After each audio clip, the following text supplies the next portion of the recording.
오늘 말씀의 주제는 이스라엘의 전성기라고 하는, 한국교회의 전성기라고 하는 주제로 말씀을 좀 나누려고 합니다. 본문 말씀 함께 찾아보도록 할게요. 사무엘상 8장 4절에서 7절 말씀입니다. 사무엘상 8장 4절에서 7절까지의 말씀입니다. 찾으신 줄로 알고 함께 읽도록 하겠습니다.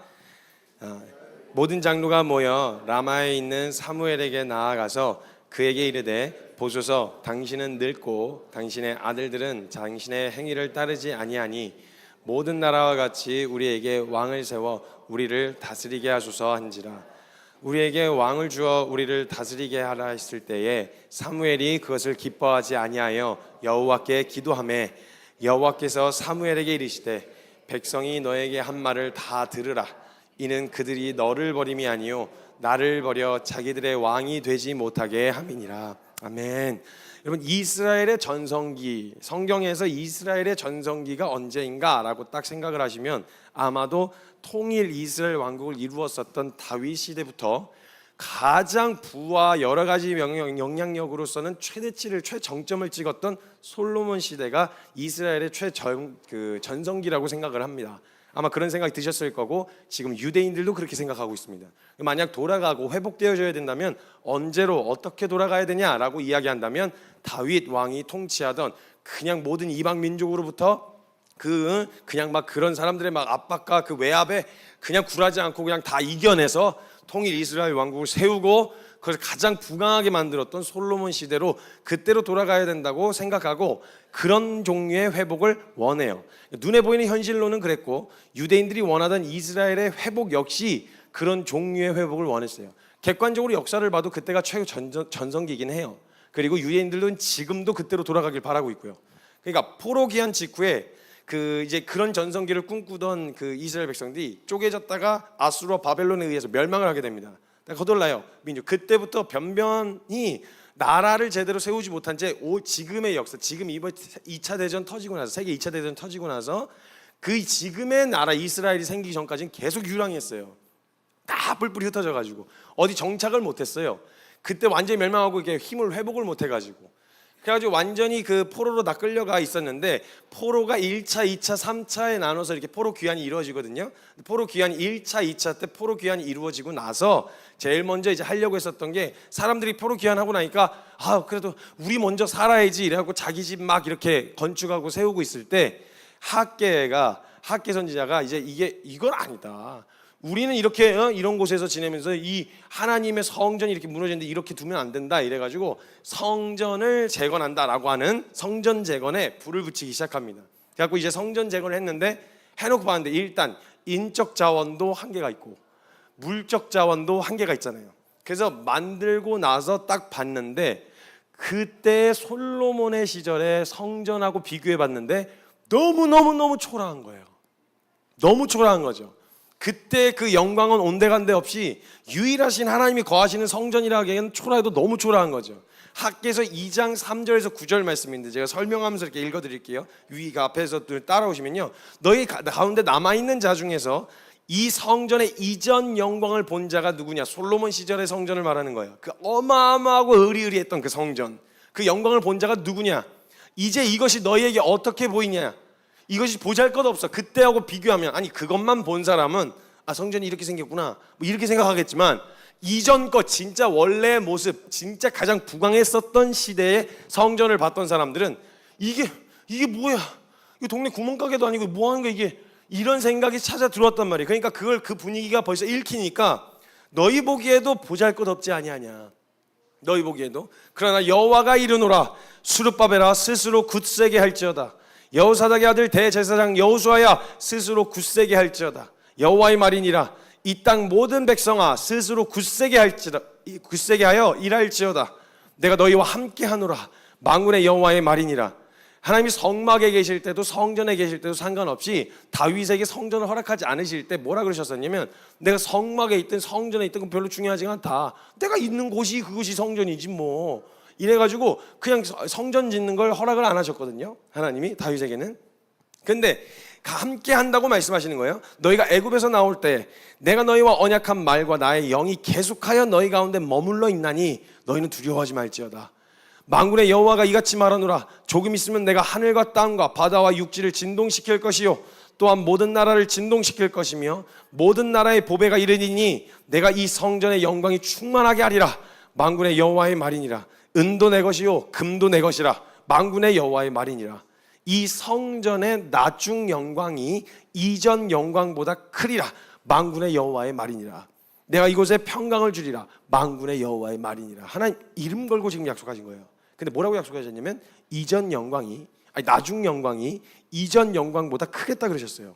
그럼 이 이야기를 들으면 지금 벌써 우리가 전성기를 생각하고 있었던 게 솔로몬 시대를 전성기라고 생각하고 있었다면 지금 나중 영광이 이전 영광보다 크다는 이야기를 들으면 어떤 모습으로 회복되어질 걸 기대하겠어요. 솔로몬의 시대보다 더한 성전, 더 의리의리하고 더 거창하고 더 대단한 이런 성전이 되어질 거라고 기대하고 바라지 않았겠냐는 거예요. 그래서 이전의 영광을 보았던 사람들에게 지금의 상황은 이스라엘의 전성기가 지나갔고 그때를 향수하면서 회복되어진다면 이 말씀대로 나중 영광이 더 크게 된다면 솔로몬 시대보다 더한 더 의리의리하고 더 대단한 그런 때로 돌아가게 되어질 거다. 그걸 아직도 기다리고 있어요. 지금도. 그런 메시아, 그걸 이루어질 메시아를 지금도 유대교 사람들은 그런 메시아를 아직도 기다리고 있어요. 그래서 그 회복의 기준점은 솔로몬의 성전을 잡고 있었던 거죠. 근데 그건 구약이 지나고 신약으로 넘어간 다음에도 기다리던 메시아가 그런 그 메시아 다윗과 같은 솔로몬과 같이 이스라엘 자체를 회복시켜줄 부강하게 만들어줄 그런 메시아를 아직도 기다리고 있었단 말이에요. 근데 아까도 말씀드렸다시피 근현대사 오늘날까지 보잖아요. 이스라엘 진짜 고난이었어요. 희한하게 그 민족은요 섞이질 않아요. 이 정체성이 선민의식이 아직도 있어가지고요 이방 여러 나라로 흩어졌는데도 흩어지고 나서도 완전히 이게 정체성은 보통은 그렇게 좀 속국이 되면 그 나라 문화도 좀 따르고 그래야 되는데 유대인들은 절대 안 따랐어요. 철저하게 자신의 정체성을 지키고 사니까 어딜 가나 미움을 받는 거예요. 어딜 가나 있는 대로 맨날 그냥 거의 사람들 유대인들을 괴롭히는 게 거의 그 전 세계의 역사를 보면 유대인들이 고난을 많이 받았어요. 고난의 연속. 그런데도 아직까지 기다리는 건 그런 상황 가운데서 구원해줄 메시아, 다윗과 같은 메시아, 이런 메시아를 아직도 기다리고 있다는 거예요. 그래서 다윗과 솔로몬의 시대를 끝으로 왜 이스라엘이 쇠퇴의 역사를 써내려갈 수밖에 없었는지에 대해서는 생각하지 않고 지금의 상황에서 어떻게 하면 그때로 돌아갈 수 있고 그때와 같은 전성기로 회복할 수 있는지에 대한 고민을 한다는 거예요. 이게 한국교회와 그 다음에 이스라엘의 역사의 전성기가 뭐가 내 인생에 그렇게 중요한가 생각하실 수도 있겠지만 이게 회복의 지점이 어디로 회복되어야 하는가에 대한 방향을 잃어버리면 뭘로 회복할까요? 우리 어디로 돌아갈까요? 지금 상태가 만약 회복의 기준이 없으면 내가 문제가 뭘까요? 지금 뭔가 문제가 있는데 그럼 어떻게 돼야 되는데요? 이거 방황하게 되어진단 말이에요. 회복의 기준이 중요합니다. 회복되어져야 되고 전성기를 맞는다는 이 기준이 중요한데 문제는 이 기준도 없이 회복하자고 자꾸 이야기를 하는 거예요. 그러면 안 된다는 거예요. 이렇게 어떻게 하면 그때와 같은 전성기로 회복할 수 있을까를 고민한다는 거죠. 이렇게 고민하니까 학개서에서 하신 하나님의 말씀과 약속도 오해하게 되어지는 거죠. 이 성전의 나중 영광이 이전 영광보다 크리라. 만군의 여호와의 말이니라. 나중에 얻게 되어질 영광이 이전 영광보다 크다니까 그 솔로몬의 성전보다 더 화려한 더 거대한 그런 왕국으로 거듭날 것이라고 하는 기대감이 다 생기지 않았겠어요? 그런 기대감이 생긴단 말이죠. 희망의 메시지도 들렸단 말이에요. 그런데 사실 하나님께서 진짜 하고 싶으셨던 말씀은 성전의 화려함을 이야기하는 게 아니었어요. 나라의 강약을 말하는 게 아니었단 말이에요. 오늘날 메시아에 대한 보내실 메시아에 대한 예표였어요. 그 성전에 대한 부분은 나중 영광이 이전 영광보다 크겠다고 말한 건 건물의 사이즈를 말한 게 아니라 이 모든 걸 완성하실 성전이라고 해봐야 하나님 궤를 해놓고 거기서 제사를 드리고 하는 곳이었다면 그런 제사가 필요 없어지는 단번에 모든 제사를 완성하시고 하나님 앞에 나아갈 길을 열어 보이신 진짜 대제사장이신 예수님에 대한 예수 그리스도에 대한 예표였단 말이에요. 그걸 그들에게 선포하셨는데 그들에게 들리는 건 뭐냐? 뭐 눈엔 뭐만 보인다고? 전성기 하면 그때로 돌아가야 되는 거죠. 솔로몬 왕국의 그 시절 그 막 부강하고 그 화려했었던 그때의 성전으로 돌아가야 된다. 이런 마음을 가지고 그렇게 오해했었고 지금까지 그렇게 기대하고 원하고 있다라는 거예요. 진정한 회복에 대한 메시지, 그리고 진정한 회복에 대한 이야기와 메시지들을 끊임없이 구약 성경 내내 이야기하시는데 그 회복에 대한 기대가 전부 다 그거였단 말이에요. 솔로몬 때로 돌아가는 거. 솔로몬의 그때 부강했던 나라. 그래서 여러분, 그 솔로몬 이후에 나라 두 개 쪼개졌을 때 그 분열 왕국 때 활동했었던 선지자들이 이사야, 예레미야, 호세아, 요엘, 아모스, 오바댜, 요나, 미가, 나훔, 하박국, 스바냐예요. 네, 뭐 외우실 필요가 없어서 이렇게 빨리 이야기한 거예요. 안 외우실 거잖아요. 분열 왕국 때 활동했었던 선지자가 이렇고, 이때 이 선지자들은 이 외쳤던 메시지만 보아도 대부분의 경우는요, 깊은 하나님의 마음과 이스라엘의 부르심대로 주변 민족들에게 복을 끼치는 건 그만둬 놓고 내부 관리도 안 돼가지고 지네 우상 숭배하는 것도 케어가 안 되는 거예요. 하나님만 섬긴다고 하는 이것조차도 질서가 안 잡히니까 결국은 이방 민족들에게 삼켜지는, 흡수되어 버리는, 그냥 완전히 멸망해 버리는 역사가 구약 역사예요. 그래서 하나님께서 이스라엘에게 하시는 말씀의 대부분은 그들이 가진 자격과 능력으로 나아가라는 말보다는 길을 잃어버리고 방황한 자들에게 돌아오라는 메시지가 그 선지자 분열 왕국 때 제일 많이 쏟아졌어요. 돌아와라. 너네 길 모르잖아. 돌아와야 돼. 앞으로 돌아와야 된다. 말씀 앞에 다시 돌아와야 돼. 주님의 말씀에 청종하고 순종해야 돼. 돌아와. 그래서 분열 왕국의 메시지가 제일 많은 메시지 비중이 그거예요. 그 돌아오라고. 정신 차리라고. 하나님 말씀에 순종하고 복종해야 된다고. 안 그러면 그 심판을 피할 길이 없다고. 돌아오라고 계속 이야기를 합니다. 그렇게 해서 오라고 얘기했는데, 근데 그때 이스라엘 사람들은 알아듣지 못했어요. 돌이키라는 메시지는 지금 현재 내 삶에 크게 불편함이 없고 충분히 만족스러운데 내가 왜 돌이켜요? 예수를 지금 이 정도만 적당히 믿어도 내 삶에 그렇게 큰 부담이 없고 큰 문제가 없는데 내가 왜 돌이키냐고. 무엇을 회개하냐고요. 그러니까 듣지 않았어요.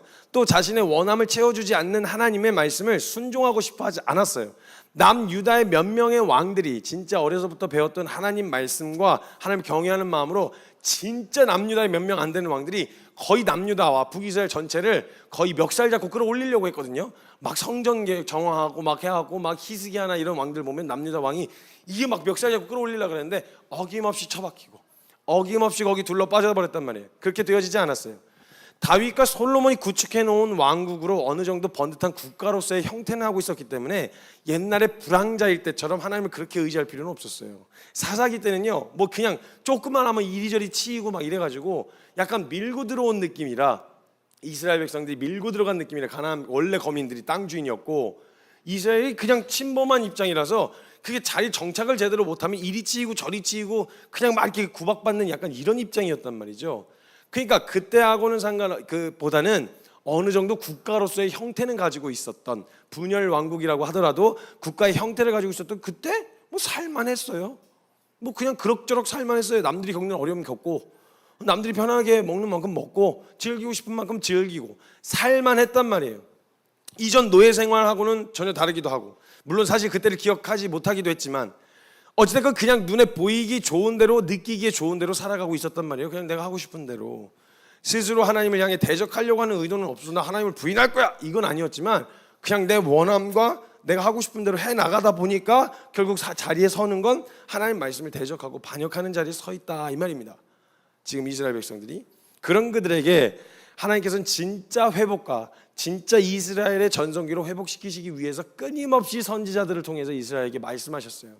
그리고 아수르와 바벨론에 의해서 분열 역사, 왕국의 역사가 끝이 나고 포로 시대가 열립니다. 이 포로 시대 때 활동했던 선지자가 이 다니엘과 에스겔이에요. 포로 시대, 포로로 이렇게 잡혀가서 있었을 때 그때 활동했었던 선지자가 다니엘과 에스겔인데, 다니엘의 예언은요, 다니엘서를 보시면 가장 큰, 우린 다니엘은 사자굴만 생각하시면 안 돼요. 예언이 훨씬 많아요. 사자굴, 사자 주댕이 이렇게 주님 이렇게 갖고 멱살 잡고 이렇게 몸물게 하셨다, 이런 것만 생각하시면 안 돼요. 선지자로서 그 예언 받았던 예언가 있는데, 가장 큰 주제라고 하면 세상 통치와 하나님의 통치가 어떤 관련이 있는지, 어떤 연관성이 있는지, 그러니까 하나님의 나라와 하나님의 통치 주권은 이게 뜬구름 잡는 이야기, 이 땅의 세상 통치가 끝나고 나서야 맞이하게 되어지는 나라가 아니라 지금 이 땅에서도 임할 수 있는, 직접 그 통치가 임하고 있는 하나님 나라라는 것을 다니엘이 계속해서 그걸 강조합니다. 그래서 세상 나라는 하나님의 섭리 안에서만 유효할 뿐이고 결국은 하나님의 나라가 영원하다는 것을 계속 이야기한다는 거죠. 이게 언약을 받은 백성이었던 이스라엘이 고난을 받고 있을 때 위로가 되어지고, 야 그래 우리는 하늘에 속한 백성들이지 이러면서 위로를 받게 되어지고 결국은 승리한다는 것을 보여주는, 그리고 세상 나라에 대한 심판, 이거에 대한 이야기를 해주고 있고요. 에스겔의 예언은요, 유다와 예루살렘에 대한 심판에 대한 예언을 이제 4장부터 24장까지 쭉 이야기를 한 다음에 이방 나라들에 대한 심판, 그들의 죄값으로 받는 심판을 말하는 거예요. 이게 되게 오늘은 조금 되게 학문적으로 접근을 하는데 그냥 쭉 그냥 이야기할게요. 이방 나라들에 대한 심판, 그리고 마지막에 뒤에는 항상 뭘 이야기하셨냐? 회복과 축복에 대한 이야기를 하십니다. 그러니까 항상 선지서에 보면 아무리 막장으로 가더라도 뒤에 하나님의 예언은 항상 회복에 대한 메시지를 포함하고 있어요. 항상. 그리고 학개서를 포함한 나머지 그 다음에 선지서들이 이제 포로 귀환할 때 활동했었던, 포로 귀환 시대에서 활동했었던 선지자가 학개스가랴 말라기예요. 학개스가랴 말라기. 말라기 전반부는 전체적으로 하나님과 단절하게 되어졌던 이스라엘 타락을 다루고 그 이후부터는 하나님과의 관계 회복을 다루고 있습니다. 그리고 비록 타락한 이스라엘이었지만 회개하고 돌이킬 때 마지막 심판의 날에 하나님 나라의 백성이 되리라고 하는 축복을 예언하고 있는 게 이제 그 말라기고요. 학개서와 스가랴 주요 내용은 이제 성전 건축에 대한 이야기입니다. 성전을 막 세우고 하나님 나라가 이제 그 회복되어질 거라는 이야기와 메시지를 내포하고 있어요. 네, 구약 선지서 다 훑었습니다. 네, 그렇다고 다 훑었다 이제 안 봐도 되겠다 이렇게 생각하지 마시고 들여다 보셔야 됩니다. 이게 이 모든 선지서의 결국은 회복에 초점을 맞추고 있어요. 회복. 하나님의 말씀을 떠난 죄인들의 말로가 어떠하며 인간의 역사와 흐름과 상관없이 하나님 나라는 여전히 건재하고 반드시 회복되어질 것이다 라고 하는 메시지가 항상 선포되어진단 말이죠. 하나님의 계획 안에는 반드시 이스라엘 회복이 준비되어 있었단 말이에요. 그런데 이스라엘이 기대했던 회복과 하나님이 주시려던 회복이 달랐다는 게 문제인 거예요. 이스라엘이 원했던 회복은 이 모든 포로 귀환 시대를 지나고 나서 우리가 번듯하게 다시 국가를 형성해서 그 국가가 진짜 전 세계적으로다가 영향력을 미치는 이런 부강한 나라가 되어지는 그런 나라가 되는 게 이스라엘이 추구했던, 유대인들이 추구했던 궁극적인 회복이었어요. 근데 하나님이 원하셨던 회복은 그런 회복이 아니었단 말이죠. 이스라엘이 바라보고 있었던 영광과 하나님이 바라보시던 영광과 다르다는 거예요. 근데 이와 마찬가지로 우리가 일반적으로 기대하는 우리의 신앙 있잖아요. 우리의 신앙이 좋았으면 좋겠죠. 다 바라기는 내가 믿음 좋았으면 좋겠고 하나님 앞에 잘 믿는 사람이 있으면 좋겠죠. 근데 잘 믿는다에 대한 결론이 하나님이 원하시는 모습과 내가 원하는 모습이 다르진 않냐는 거예요. 믿음이면 어떤 믿음의 사람이 되고 싶으신데요? 믿음 있다. 그럼 어떤 게 믿음이 있다는 건데요? 하나님 앞에 정말 정직하고 정말 멋있는 사람이다. 어떤 게 멋있는 사람인데요? 뭘 어떻게 해야 하나님이 정말 원하시던 모습, 하나님이 그렇게 나오기를 원하셨던 모습과 과연 일치하냐는 거예요. 그래서 하나님께서 우리에게 기대하시는 교회의 회복과 신앙의 회복의 기준이 또 다르다는 거예요. 단순해요. 이스라엘이 기대하고 있었던 건 다윗과 솔로몬 시절이었어요. 쉽게 풀어 이야기하면 상황적인 전성기였다는 거죠. 그래서 한국교회에서도 자꾸 뭔가 돌아가자 이야기를 하고 자꾸 이야기를 하는데 그 돌아가고 싶은 지점이 어딘지 참 궁금해요. 어디로 돌아갈까요? 7, 80년대 십자가만 꽂아놓으면 사람들 바글바글 몰려왔었던 그때로 돌아갈까요? 그냥 뭐 말만 하면 국회의원이고 막 대통령이 그냥 와서 머리를 조아리던 그때 그 영향력, 대한민국을 꽉 쥐고 있었던 그때 그런 영향력이 있었던 시절로 돌아가는 게 한국교회의 전성기일까요? 하나님이 원하셨던 한국교회의 회복은 뭐고 하나님이 원하셨던 우리의 신앙의 회복은 무엇이며 하나님이 원하셨던 이 대한민국 회복은 뭐냐는 거예요. 무엇이 전성기였고 무엇으로 돌아가길 원하시냐는 거죠. 하나님이 정말 회복되길 원하셨던 이스라엘의 전성기는요, 다윗이나 솔로몬의 시대가 아니었습니다. 여러분, 이스라엘의 특별함은 민족적인 특성 때문이 아닙니다. 그들이 특별한 민족이어서 하나님이 선택하신 게 아니에요. 그냥 하나님이 선택하셔서 특별해진 거죠. 하나님의 선택에 달려있는 문제라는 거죠. 이스라엘의 전성기는요, 언제가 가장 최절정의 전성기였느냐? 이스라엘 전성기는 다윗과 솔로몬이 통치할 때가 아니었어요. 하나님이 그들의 친히 왕이 되어주셨을 때였어요. 근데 여러분, 이게 성경에서 우리가 어떻게 해석되어지고 있는 줄 아세요? 그런 가장 이스라엘의 전성기를 성경에서 어떻게 해석하고 있냐면 성경이 아니라 우리가 가장 암흑기라고 이야기를 하고 있어요. 제가 확신하건대 이스라엘의 전성기는 사사기였습니다. 중간에 대리인 없이 하나님이 직접 그들을 책망하시기도 하시고 그들에게 직접 말씀하시고 사사라고 하는 대리인이 있었지만 사사뿐만 아니라 왕이라고 하는 대행, 그러니까 그 자리를 완전히 다른 이에게 주겠다는 거거든요. 직접 하나님이 왕이 되셔서 직접 이스라엘을 통치하시고 실체가 있는 실제로 하나님 이스라엘을 통치하시고 직접 다스리던 시기가 사사기였습니다. 근데 사람들이 이때를 암흑기라고 생각해요. 다신 돌아가고 싶지 않은 암흑기로 기억을 하고 있어요. 제가 믿건대, 제가 확신하건대 이스라엘의 전성기는 사사기입니다. 사사기. 오늘 본문 말씀 한번 보면요, 사무엘은 이스라엘의 마지막 사사였어요. 그리고 사사 시대에서 왕정 시대로 넘어가는 그 역할에서 중요한 그걸 다리를 잇는 브릿지 역할을 감당하고 있었는데요. 우리가 흔히 알던 사사기는 암흑 시대잖아요. 암흑기라고 이야기하고 있었어요, 저도. 그래서 그 사사기가 오게 하지 말자 제가 막 이렇게 선포했었거든요.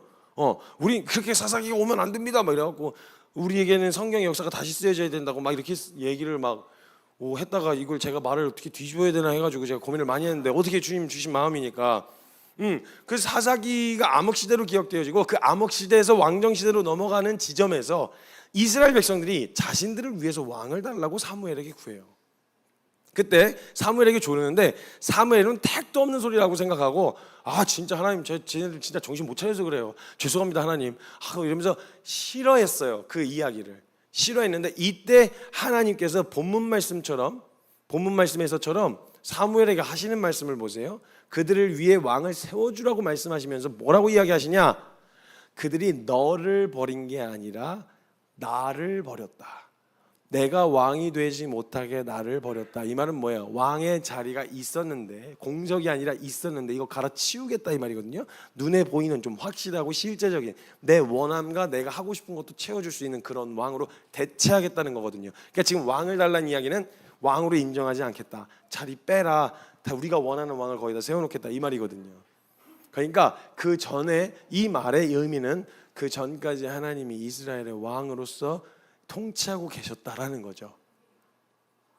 그러니까 하나님의 실질적인 통치가 임했던, 실질적으로 이스라엘의 왕으로서 역할을 하셨던 게 하나님이셨단 말이에요. 왕을 달라고 했던 그 행위가 하나님을 버리는 행위였다는 거죠. 실질적으로 이스라엘은 왕이 없었어요. 눈에 보이는 왕은 없었어요. 왕의 자리가 공석인 것처럼 보였단 말이죠. 사사기에서도 계속 이야기하는 게 이스라엘에게는 왕이 없어서 각자의 소견에 옳은 대로 행하였다. 왕이 없어서 각자의 그 소견에 옳은 대로 행하였다. 이렇게 계속 이야기를 해요. 그런데 그런 공석이었던 왕의 자리에 왕을 세우자고 이야기한 게 어떻게 하나님을 버리는 것이라고 표현하시냐? 하나님이 그들의 왕이 되어주고자 하셨고 왕으로서의 역할을 감당하시려고 하고 계셨는데, 아니 이미 그렇게 하고 계셨는데 그들이 하나님의 통치 싫습니다. 하나님이 내 삶에 실질적인 영향력을 행사하는 거 싫습니다. 나가주십시오. 내 인생에서 나가주세요. 가끔 필요할 때 내가 찾아뵙겠습니다. 그때까지 날 찾아오지 마세요.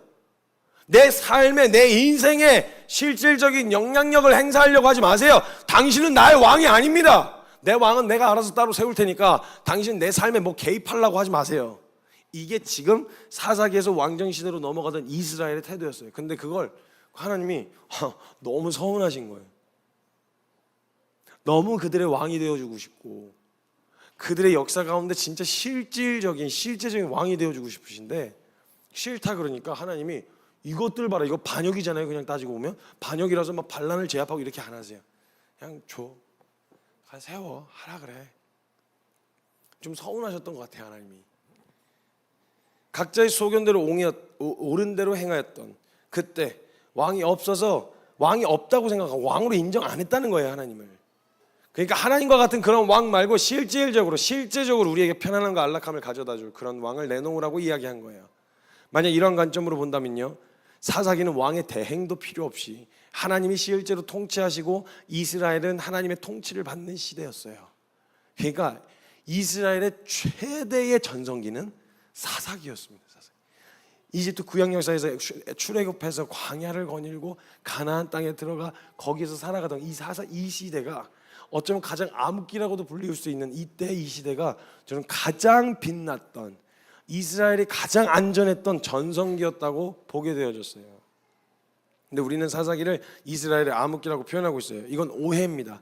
오히려 그 시기는 하나님이 친히 이스라엘의 실질적인 통치자이셨던 시대였대요. 나 딱 하나, 그때가 암흑기로 기록되었던 딱 하나의 이유가 있다면 뭐냐?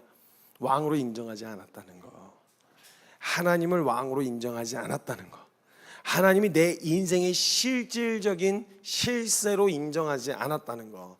하나님의 말씀은 옆에서 조언을 떠드는 신화 정도의 내용으로는 들을 수 있어도 하나님의 말씀이 메인이 돼서 그 주님을 따라가는 삶에 가장 큰 영향력을 행사하는 게 말씀도 아니었고 하나님도 아니었다 이 말이에요.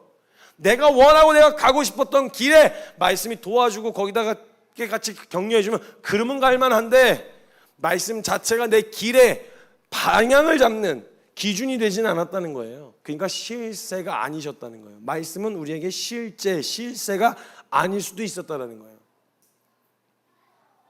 그러면 이스라엘이 꿈꾸고 돌아가야 할, 회복되어야 할 모습은 다윗이나 솔로몬의 시절이 아니라 하나님이 친히 통치하시던 사사시대로 돌아가야 되는 거예요. 진짜 그때 그냥 현실적으로 사사시대로 돌아가자는 게 아니라 하나님이 왕 되시는, 하나님이 우리 삶에 실제적으로 개입하셔서 영향력을 행사하시는 그때로 돌아가는 게 진짜 회복이고 진짜 전성기라는 겁니다. 바라볼 것이 하나님밖에 없던, 의지할 것이 하나님밖에 없었던 시절 말이에요. 그래서 하나님의 손길과 통치하심을 바라고 기대할 수밖에 없었던 그때가 바로 이스라엘의 전성기였습니다, 여러분. 그러니까 스스로 암흑기라고 말했었던 사사시대는요, 실상 전성기였지만 하나님을 인정하고 싶지 않아서 스스로 암흑기가 되어진 거죠.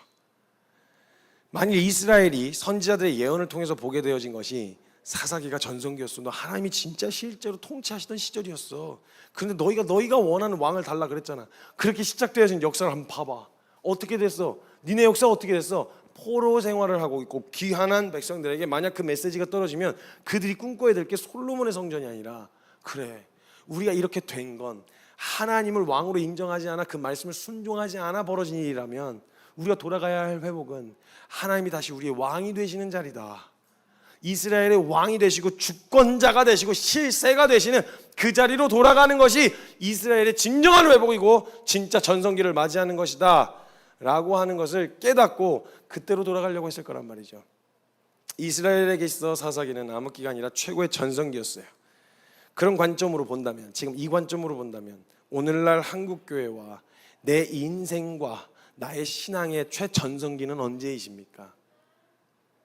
이런 관점으로 다시 한번 살펴본다면 내가 막 뜨거웠었던 때, 막 일할 때, 막 주님을 위해서 뭔가 한다고 했을 때 막 그냥 열정과 그 모든 걸 다 소진했었던 때, 그럼에도 아깝지 않고 그냥 막 불이 막 일어났었던 그때가 내 신앙의 최전성기였을까요? 아니면 우리가 흔히 생각하는 한국교회의 전성기, 70년대, 80년대, 90년대 진짜 유명한 일화가 있었어요. 유명했었는데 예전에는요 그 성전 강대상에요, 그 목사님 그 윗강대상이 있고 아랫강대상이 있거든요. 아랫강대상에도 조차도 그렇게 직분이 없거나 이러면 평신도 못 올라갔어요. 예전에는 어마어마하게 무서웠어요 옛날에.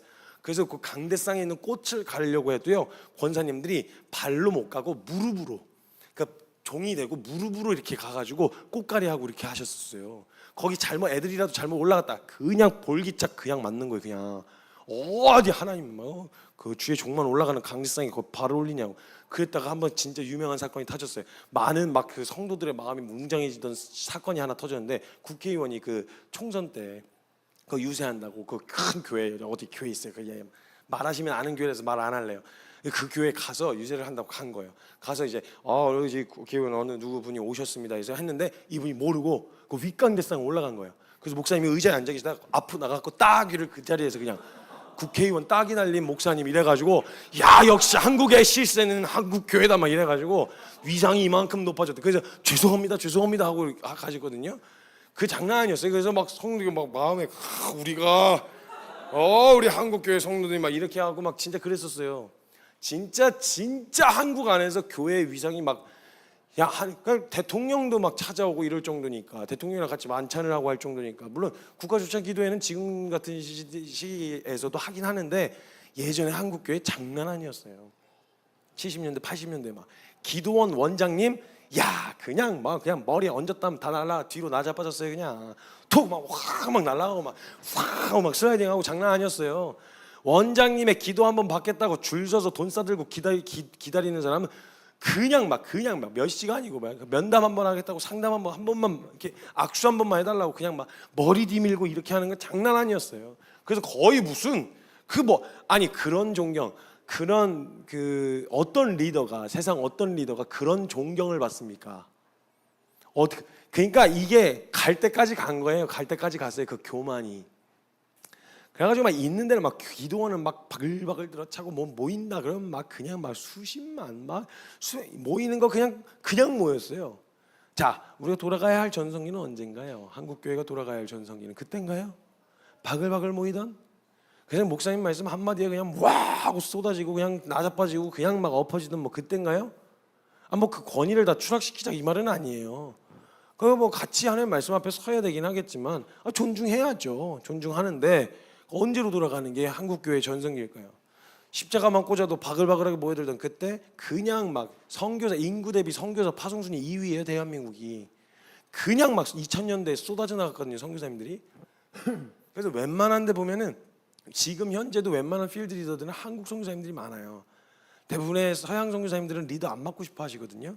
희한하게 한국 선교사님들은 완장 차는 거 좋아하셔가지고 필드에 리더 보면 거의 대부분 한국 선교사님들이세요.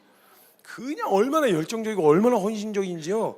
대단한 열정이에요. 선교사로 막 쏟아져 나가던 그때 막 저도 나가겠습니다 하고 막 쏟아내. 그때요? 우리가 돌아가고 싶은 때가 언제냐고요. 어디로 회복되어지면 회복되어졌다 말할까요? 언제가 한국교회 전성기로 기억되고 있을까요? 한국교회가 한국 사회에 미치던 영향력이 어마어마하던 그때, 대선 총선 때만 되면 국회의원이고 뭐가 할 거 없이 교회 와서 인사하고 고개 숙이던 그때, 세계에서 가장 큰 교회가 5개나 있고 전 국민의 4분의 1이 크리스찬이라고 말했던 그때, 그때가 한국교회 전성기예요? 우리가 그때를 향수하고 있냐는 거예요.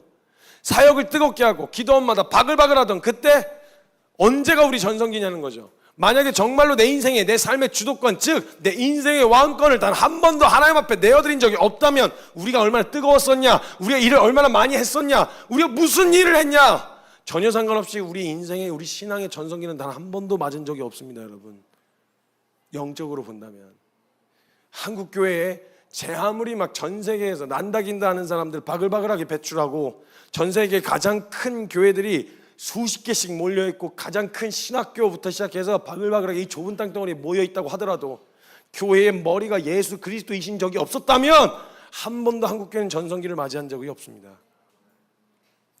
그럼 만약에 그때는 아니었다 이 말씀을 드리는 게 아니라 우리가 돌아가야 할 곳은 그런 현상과 실제적인 상황으로 돌아가는 방향을 잡아서는 안 된다는 거예요. 우리 신앙에 단 한 번도 전성기를 경험해 본 적이 없다면, 여러분 만약 한 번도 우리 삶의 주인님이 주인이신 적이 없었다면 그것 때문에 매너리즘에 빠지는 거예요. 열심히는 했는데 이렇게 돼버렸으니. 그러니까 과거에 뜨거웠었던 그때를 향수하며 입맛만 다시는 거예요.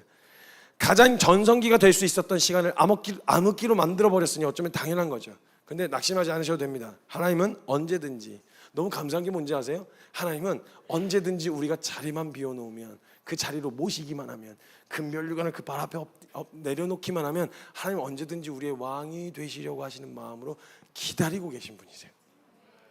내가 너를 막 좌지우지하겠다는 게 아니야. 내가 너를 막 좌지우지해서 내가 원하는 데 끌고 가겠다 이게 아니야. 실질적인 통치는 가장 백성들을 위한 삶, 가장 백성들을 위한, 가장 내가 사랑하는 이 자녀들을 위한, 그것을 너가 잘 모르니까 내가 주도해서 이끌고 갈게. 나한테 그 자리를 내어줄 수 있겠어? 와, 그 전능하신 하나님이 겸손하게 저와 여러분의 동의를 구하고 계신 거예요. 요한계시록에 보면 라오디게아 교회에게 하신 말씀에 보면 예수님이 문 밖에 서서 문을 두드리신다 그래요. 교회의 주인이 누군데 왜 그분이 문 밖에 서서 문을 두드리고 계세요? 문 따고 들어가면 되는데. 교회 주인이신 예수님이 라오디게아 교회 문 밖에 밀려나가지고 거기서 다 들어가도 되겠니? 이러고 계신다는 거예요. 근데 하나님 억지로 문을 뜯지 않으시고 겸손히 저와 여러분의 동의를 구하고 기다리고 계신 거예요. 내가 들어가도 되겠니? 내가 거기 앉아도 되겠어?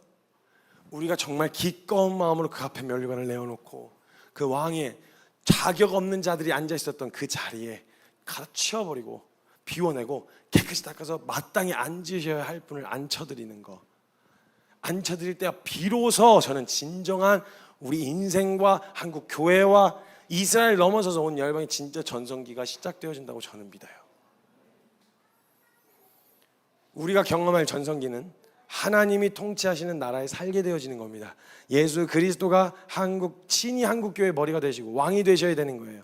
암흑기라고 말할 수 있는 지금은 예수님이 실질적인 실세가 되시고 머리가 되시는 전성기라는 거예요. 우리 어디로 가야 될지 잘 모르겠어서 각자의 소견을 옳은 대로 행하고 있다면 방황하고 맞냐 틀리냐 논쟁하고 싸울 게 아니라 진짜 왕이신 하나님을 인정하는 머리이신 주님 앞에 그냥 꿇어 엎어지는, 이게 가장 지혜롭고 현명한 선택이라는 걸 주님이 좀 보게 해주셨어요.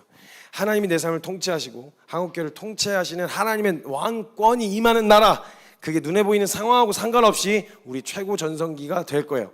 우린 딱 하나를 결정해야 합니다. 하나님 앞에 내 삶의 모든 주도권을 양보해야 돼요. 다른 놈이 꿰차고 앉아있었던 그 자리 비워내셔야 됩니다. 여러분, 누구에게 영향을 받고 계셨나요? 어떤 말에 휘둘리고 계셨나요? 그 왕, 내 삶의 실질적인 실세 역할을 하던 게 누군가요? 혹은 무엇인가요? 그 자리 비워내고 하나님이 앉으시도록 내어드릴 때 주님이 마치 기다리셨다는 듯이 앉으셔서 우리의 삶을 가장 빛나게 인도하실 거라고 저는 확신합니다. 우리 주님이 앉으셔야 그 자리에 비워드리고 그 앞에 나아갈 수 있었으면 좋겠습니다. 그래서 저는 오늘 진짜 쉽진 않은데 김성교, 너의 인생의 전성기는 언제냐? 라고 누군가 묻는다면 저는 붙들 게 주님밖에 없는, 주님이 다스려 주시지 않으면 내 인생 소망이 없는 오늘, 지금이 제 인생의 전성기입니다 라고 고백하고 싶어요. 여러분의 매일 한 걸음 한 걸음 그 한순간이 주님이 왕 되신, 매일매일이 여러분 인생의 새로운 역사를 써내려가는 새로운 전성기가 되셨으면 좋겠습니다.